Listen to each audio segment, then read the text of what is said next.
Question number 3 में आपसे पूछा है which of the following characteristics of electrons determines the current in the conductor. तो करंट इन द कंडक्टर में और ऑप्शंस में देखो आपके पास दो ही टर्म्स हैं, drift velocity and thermal velocity. तो पहले इनको अंडरस्टैंड करते हैं। ड्रिफ्ट वेलोसिटी का मतलब क्या है? जब आप इलेक्ट्रिक फील्ड अप्लाई करते हो किसी कंडक्टर के अक्रॉस, तो जितने भी फ्री इलेक्ट्रॉन्स हैं उनके ऊपर दे एक्सपीरियंस फोर्सेस, दे एक्सपीरियंस फोर्स, और वो सभी जो है एक एक पर्टिकुलर डायरेक्शन में जो कि अप्लाइड इलेक्ट्रिक फील्ड के ऑपोजिट है, उस डायरेक्शन में ये सभी ड्रिफ्ट होंगे। तो ये सब किसी पर्टिकुलर डायरेक्शन में ड्रिफ्ट हो रहे हैं, तो इससे आपको मिलेगा electric current which is given by the formula I is equal to n into a into vd, where vd is the drift velocity। अब इसमें बोलने का मतलब ये है कि let this be the conductor, इसमें मान लो ये फ्री इलेक्ट्रॉन्स हैं। जब आप इसमें इलेक्ट्रिक फील्ड अप्लाई करते हो,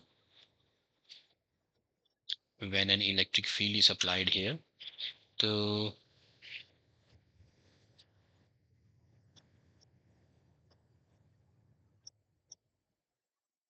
तो जब आप इसमें एक इलेक्ट्रिक फील्ड अप्लाई करते हो, let's say the electric field is applied, and तो जितने भी फ्री इलेक्ट्रॉन्स हैं they experiences a force because electric field is equal to force per unit charge.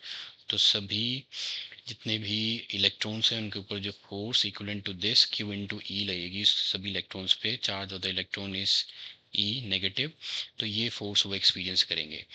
Now तो जितने भी जो फ्री इलेक्ट्रॉन्स हैं they will experience this force, और वो सभी जो हैं इस इलेक्ट्रिक फील्ड के ऑपोजिट डायरेक्शन में ड्रिफ्ट करने लेंगे। तो इलेक्ट्रिक फील्ड इधर को है तो इस डायरेक्शन में ये ड्रिफ्ट करेंगे with a velocity called drift velocity. तो इससे जो करंट है जो कॉन्स्टिट्यूट होगा that is given by the formula I is equal to n, where n is the number of free electrons per unit volume, charge on electron, area of cross section and the drift velocity। तो आपको drift velocity जो है वो current देती है।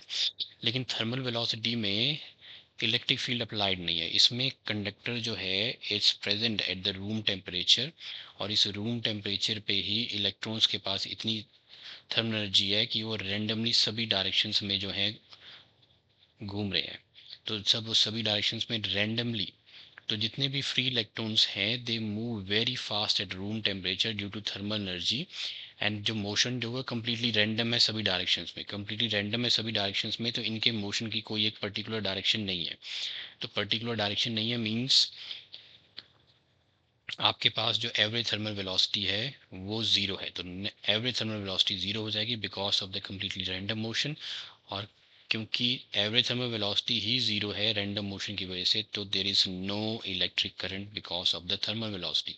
यहाँ पे आपने इलेक्ट्रिक फील्ड अप्लाई नहीं करी है। ओके, तो यहाँ पे आपसे पूछा है कौन सा कैरेक्टरिस्टिक जो है इलेक्ट्रॉन्स का डिटरमिन्स द करंट। तो करंट आपको मिला सिर्फ ड्रिफ्ट वेलोसिटी के केस में। तो यहाँ आपने जो ऑप्शन चूज करनी है that is a, that is the drift velocity only. So A is the correct option here, drift velocity only.